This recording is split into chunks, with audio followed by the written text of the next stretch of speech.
Welcome to Real Estate Coaching Radio, starring award-winning real estate coaches and #1 international best-selling authors, Tim and Julie Harris. This is the #1 daily radio show for realtors looking for a no BS, authentic, real-time coaching experience. What's really working in today's market, how to generate more leads, make more money, and have more time for what you love in your life. And now your hosts, Tim and Julie Harris.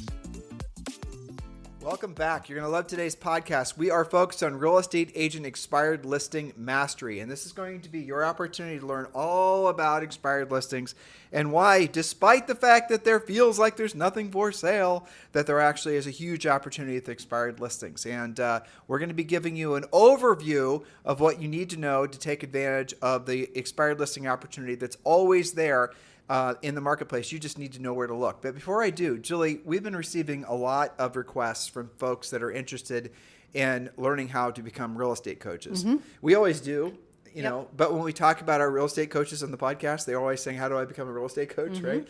And we certainly like to brag about our real estate coaches on a regular basis. They do a great job for us. Because we love them. Mm-hmm. But yes, so Julie and I do have a program called Harris Certified Coach. And we don't really, frankly, even have to talk about it that frequently, if ever, because most of you are coming and asking us how to be real estate coaches. But Julie and I are seriously considering making that into a more of a formal offering. In other words, we are considering in the next, say, 60 to 90 days, actually starting a new session for a limited number of people to learn how to become real estate coaches. I'll just leave it at that, but you guys can go to harriscertifiedcoach.com, harriscertifiedcoach.com. Make sure you read the FAQs and all the rest of it. That is what we're thinking about focusing on over the next 60 to 90 days. This would be your opportunity to learn not just how to become a real estate coach, but frankly, how to build a real estate coaching business. And you would be using our existing business and Premier Coaching and all the other systems we have in place as the backbone for your own real estate coaching business. So if that's of interest to you, and we know it is, please just go to harriscertifiedcoach.com, and there's a form on there. I just checked it and it does work. So make sure you fill out the form and let's get the conversation started. And if I see enough of you are interested in it, then I think you and I, Julie, if it's okay with you, mm-hmm. we'll start another 90-day program for this. Sure. And it is a lot of work. And unfortunately or fortunately, mm-hmm. Julie and I have to run those sessions ourselves for you guys to get the most out of it. But it is something we love doing. You know, it's essentially when we teach someone to be a real estate coach, it actually is more of an amplification mm-hmm. of what our highest and truest purpose is, which is being of service to real estate agents. So when we teach a Brandon or a Rochelle mm-hmm. how to be a fantastic real estate coach, they then go off to help hundreds, if not thousands of other agents in their real estate, their businesses and their personal life. So Indeed. Yes, if you think that is you, if that is something you're interested in, please go to harriscertifiedcoach.com and fill out the form. And depending on how you guys react to this little informal notification, which frankly I just thought of about 5 minutes ago, we might decide to open the doors in that program again. All right, Julie, so let's talk about expired listings. Yes, and this is coming right from the mouths of agents. Some of them are Harris Certified Coaches, but also in our coaching programs who are actually pursuing expired, having real conversations and actually listing them. This is not speculation. This is not thinking about, I wonder what it'd be like to talk to those expireds. Here's what I've heard. Here's what I've read online. No, these are actually from people doing it. So expired listing facts. Number one, again, coming from coaching clients, there are more expired listing opportunities than they thought, but in order to find them, you've got to expand your search geographically, back in time, and even by classification. That means expireds, temporarily off the market, and withdrawn are all fair game if they're not relisted or sold. How do you know if they're relisted or sold? Just use your archive or history widget in your MLS and look them up. Well, so let's just drill down on that, because I remember when you and I were selling real estate, mm-hmm. and you and I were expired hunters, as yes. we refer to ourselves as, mm-hmm. and we would every morning we would turn on our computer and we would have RedX, and there's a link for you guys to get RedX in today's show description at a discount. RedX will have done all the research for us, let us know who the expireds were, let us know their price points, everything you could, all the sort of backstory, all the skinny, right, on that prospective seller. That's what RedX gives you. And again, there's a link in today's show description. You can get RedX for $150 off. That's exclusive to all of our podcast listeners and, of course, our coaching clients. Well, I remember that in our particular market, we were selling in Central Ohio, then we moved over to New Albany. We were selling there. But I remember in New Albany, there were expireds, but there weren't really that many. So in order for what we would do is Julie and I would have a minimum standard of how many homes that we wanted to list per month. Well, we couldn't get that number met if we just focused on our little micro market of New Albany Country Club. So we would often have to basically expand our search into markets where, guess what? We really had no real experience there. Wouldn't have sold a house there. We had maybe not even any buyer sales in that particular market, but it didn't matter. It didn't matter because the approach that we applied to selling real estate worked whether you have good market penetration and a quote unquote brand in a market or whether you have no brand in a market. It still worked. So Julie's point, if you're not finding enough opportunity with expired listings in particular in your own backyard, make your backyard bigger. Yes, that's right. I mean, you have to start someplace to actually have some market pull in those areas, right? We called it expired hunting for a reason. What you're really hunting for, you might think you're hunting for something in your specific little micro market, but what you're really hunting for is sellers that need your help, sellers that are motivated, sellers who actually have to sell. Even if it's 2 zip codes away from your favorite zip code, who cares? You're there to help and be of service to the seller who needs your help. Give me the stink eye if you talk about this, but when you are calling expireds, because expireds, if Julie and I are to get back in the business, and for lead generation, there are 2 things we would do: centers of influence and past clients, and expireds, and we do other things as well, but those 2 things primarily. So what a lot of agents don't realize are that the most expensive, the best expireds are the ones that most agents are going to be intimidated by and never actually proactively lead generate to.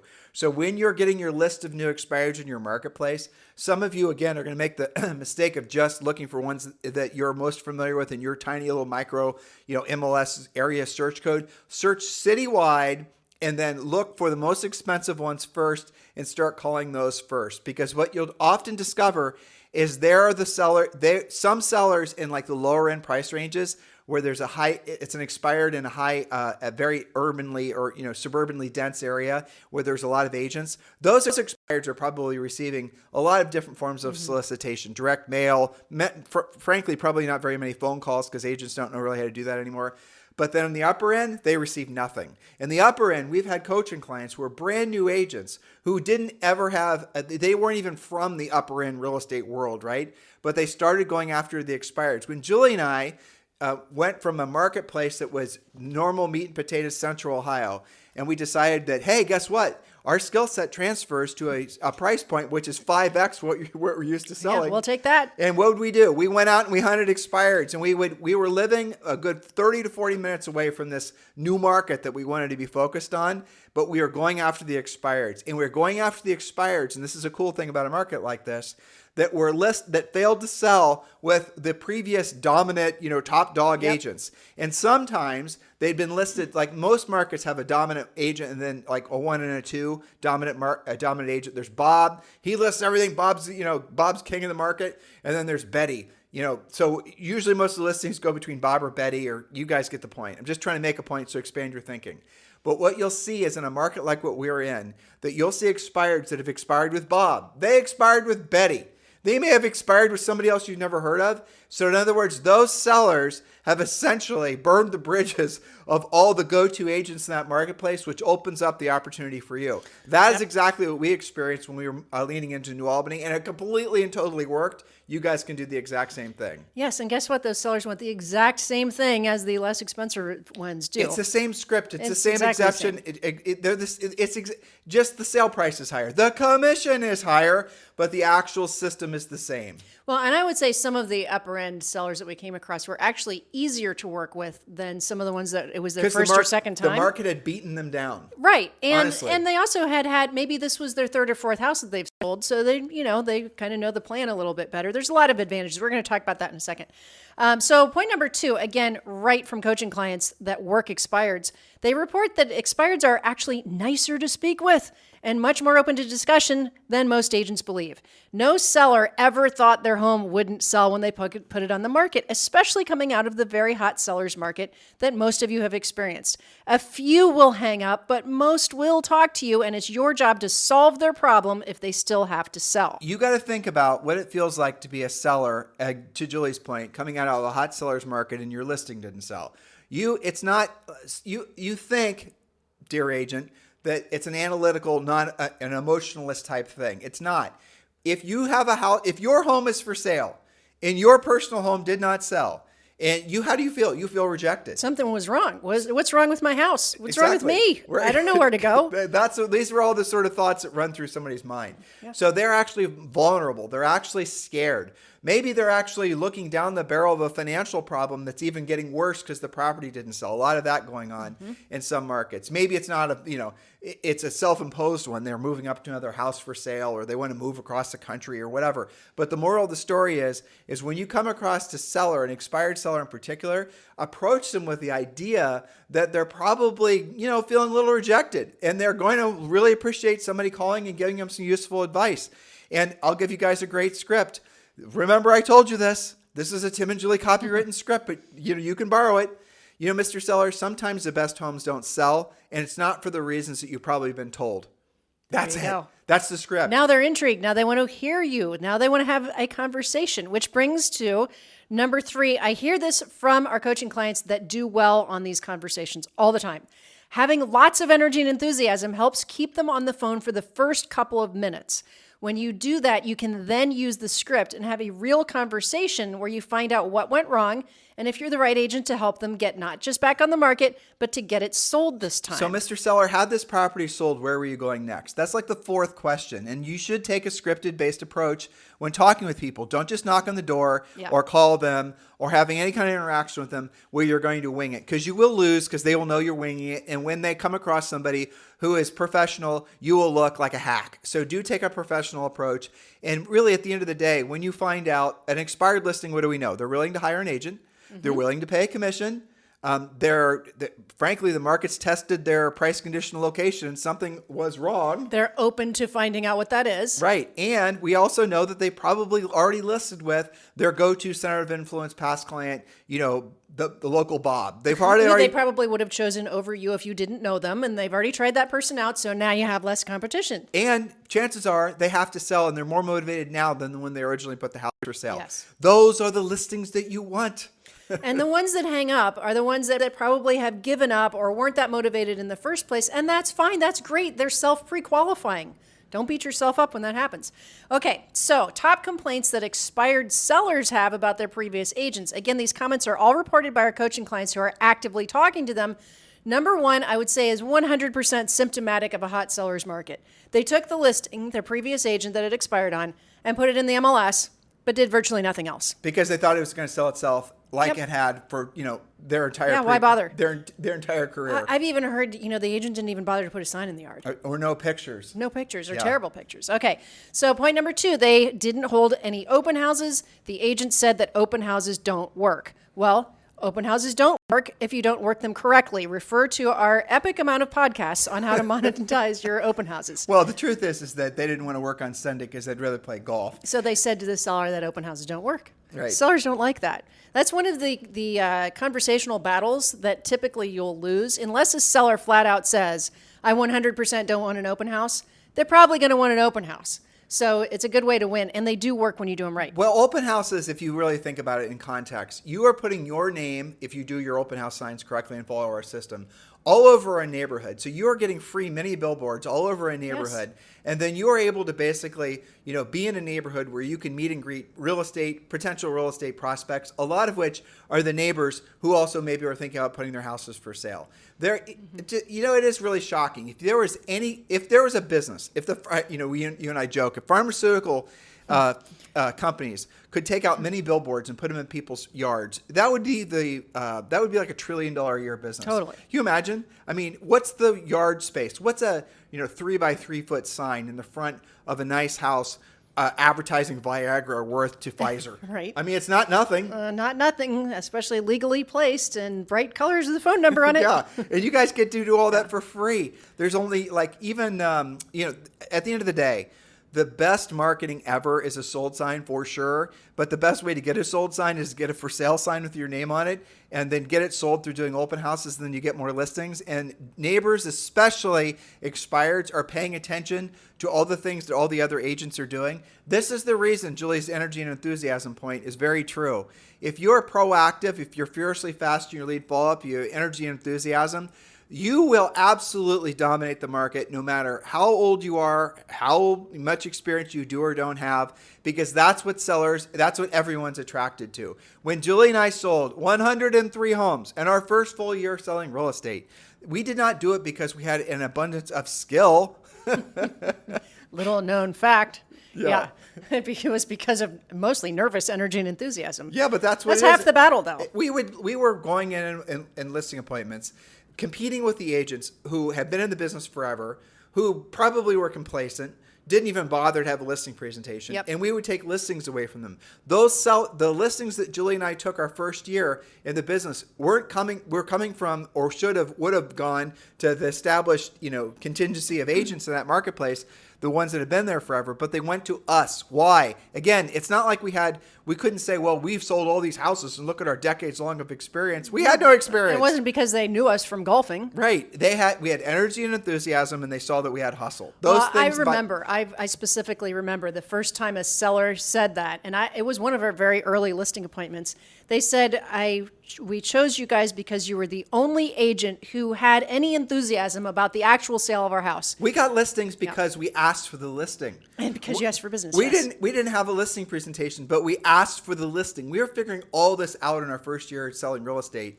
Guys, it's not difficult. Those of you who think you have to have all these complicated branding and funnels and all this other Mickey Mouse, you are wrong. If anything, all that stuff has made it so that energy and enthusiasm and people that are willing to have direct face-to-face conversations have more of an advantage because everybody else is hiding behind digital. They're all trying to be passive. Next point. 100%. Okay, back to the complaints that our agents bring back about what expired sellers say. The expired seller says, number 3, the pictures were horrible. Agent pictures in the mirror, standing there taking a picture of themselves in the mirror. Open toilet lids, tiny iPhone photos, too dark, seasonal, or other picture mistakes. You guys have all seen them. I think it's actually gotten worse.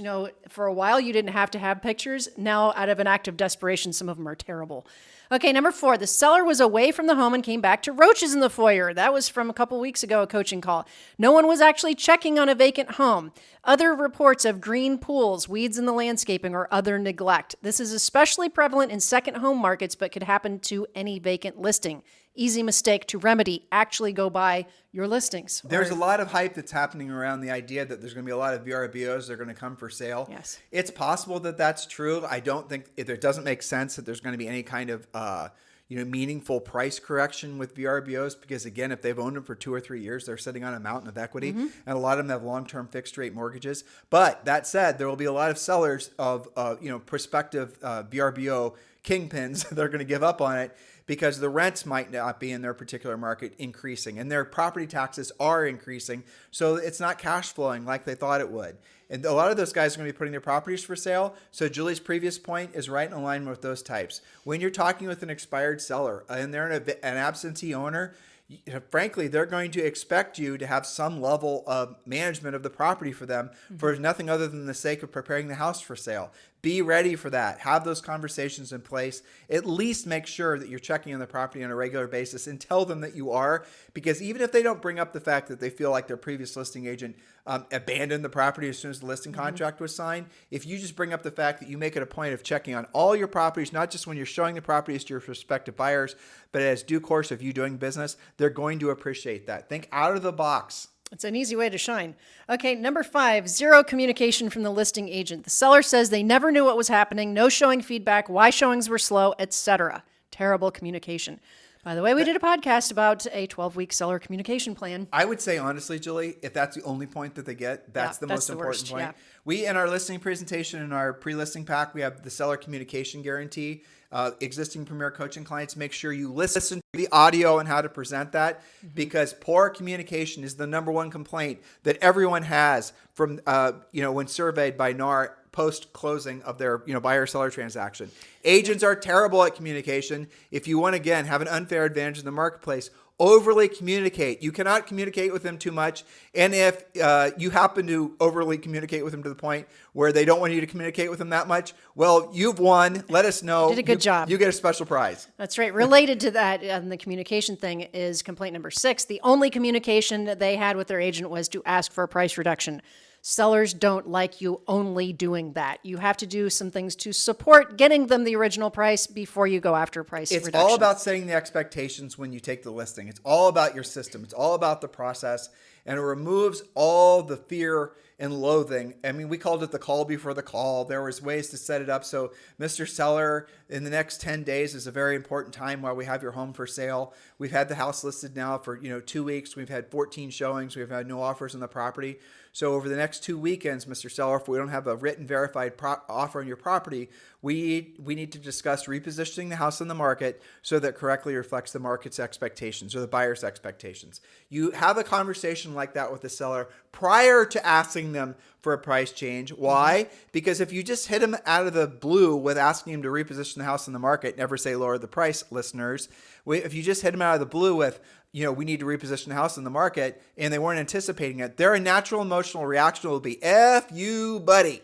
Yes, and what have you done for me lately? Exactly. What are you doing about it? They're going to pile back on you. You need to do 14 open houses. You need to take out 10 ads. You need to fly the Goodyear blimp over my house, right? But if you've been preparing them along the way, following our whole entire system when dealing with sellers, you're going to discover that on that 10th day, when it's time to reposition the house on the market, they actually let you know that they're ready to adjust the price to this new price versus the old one. That does actually happen. Of I course know, it's it shocking, does. but it well, does. it's because if you give them 2 weeks or 5 or 7 days notice prior to actual price reduction, during that time, they're going to have exhausted, they're going to have been up and down their emotional roller coaster. And so when it's actually time to reduce the price, it's not going to be addressed, you're not going to be in the in the crosshairs of all their negative emotions. Well put. Okay, and we're going to do some quick top strategies to list expired homes. Number 1, door knock all the listings that you can't find good phone numbers on. Or if you're in Canada, there you go. Door knock all of them. Don't say I'm not allowed to call expired listings. Go door knock them. That's right. Number 2, door knock and call from the most expensive to least expensive. We talked about that. Less competition at the top. And don't be afraid of weird expired listings like big parcels of land and things like that. Sometimes those big parcels of land were just listed by Lazy Larry, and he didn't know actually some of the things we've taught you guys on how to take big parcels of land to developers, and then the developers, obviously subdivide the land, sell it to builders. You get more listings, right? Think out of the box. Think every opportunity can create 5, 10 other opportunities. So number 3 strategy is door knock expired and withdrawn listings that meet the criteria of your buyers who you haven't been able to find the right home due to low inventory. That one is one of the favorite ones of our coaching clients because they love going to the door of an expired with an actual story, with somebody who looks for that neighborhood, who wants that style of home, that price range, what have you. It's a little bit easier. That's a great place to kind of break the ice on prospecting expireds. Well, Matt Wilhide in Michigan, he basically was going, that's exactly what he did. And he created all kinds of transactions. They can do 6 or 7 deals. We're going to interview him for the podcast in the next couple of months. Cool. But the moral of the story is that there's so much opportunity being made offline by agents that are willing to do the real work of real estate. They have an enormous unfair advantage right now. Totally. 100%. Okay, next one is to door knock the old and older and really old, expired, withdrawn, and temporarily off the market homes.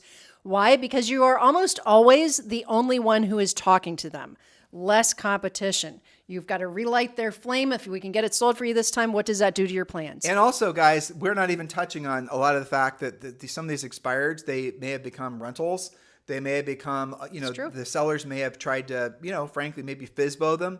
Think out of the box. One of our clients last week door knocked one of them, and it had become a rental. They asked the tenant if the tenant would be interested in buying it. The tenant did want to live in that neighborhood, did want at the end of their lease to potentially buy it. And of course, our coaching client will put that deal together. You never know. It's an opportunity. Okay, next, number 5, set a daily minimum standard of contacting. That means by phone or at the door, at least one expired every single workday. List the immediately motivated ones. You're going to take those listings, follow up on the rest of them who are taking a break, and soon you will have an unstoppable expired pipeline that yields regular listings for you.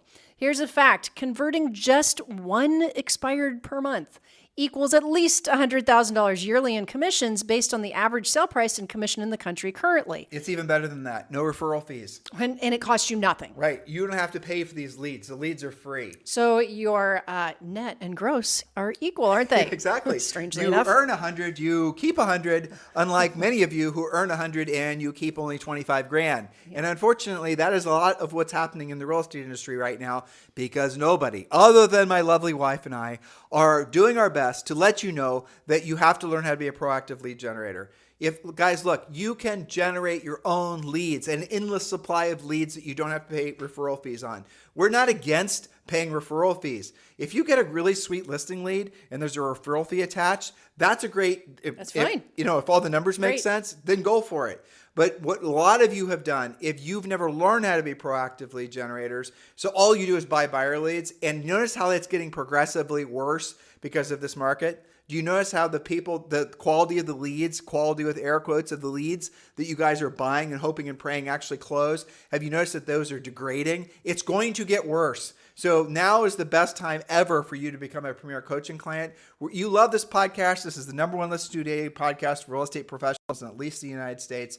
You won't believe the value you get when you join Premier Coaching. Speaking of value, you can join Premier Coaching right now for free. So all you've got to do is scroll down. All of our notes from today's show and every show are down below, whether you're on YouTube, iTunes, or whatever, and click the link in the show to, frankly, join Premier Coaching. It takes 17 seconds, or you can just go to premiercoaching.com and join that way as well. It is the next natural step for all of you. Just go ahead and take action on this now. Guys, what else are you going to do? How else are you going to learn what is next for you in this marketplace if you're not going to learn it from Premier Coaching? What are you going to do? Spend more money on marketing, branding, hoping and praying, more buyer leads? Why don't you, if you want to still do those things, you can do those things after you've learned how to actually generate your own business and become a proactive, lead generating listing agent. If you choose to then go back and do your marketing and your branding and your advertising, then go for it. But do the real work of real estate first so you can get real cash flow going. There was a report that came out, a survey of the, I think it was from 2022 actually, of the NAR members. And Julie and I are going to be doing a podcast this Friday talking about that. But guess what? The fact is that most agents are making their money from the sources exactly like what Julie and I just described, not from marketing and advertising. What we learned on the survey, we're going to share with you. And it is, and frankly, they do a survey like this every year. And a lot of our information comes from that survey. It directly mirrors what our decades-long experience is, 20 years now, coaching and training real estate agents. And what you're going to see is that what we're asking you to do are the things that are going to put you in a position to help people make money the fastest. And if you don't believe us, look at the survey results from the National Association of Realtors. Very telling. It is. That's at the end of the day. Yep. So you guys have a fantastic day. We'll talk to you on the show tomorrow. This podcast is a part of the C-Suite Radio Network. For more top business podcasts, visit c-suiteradio.com.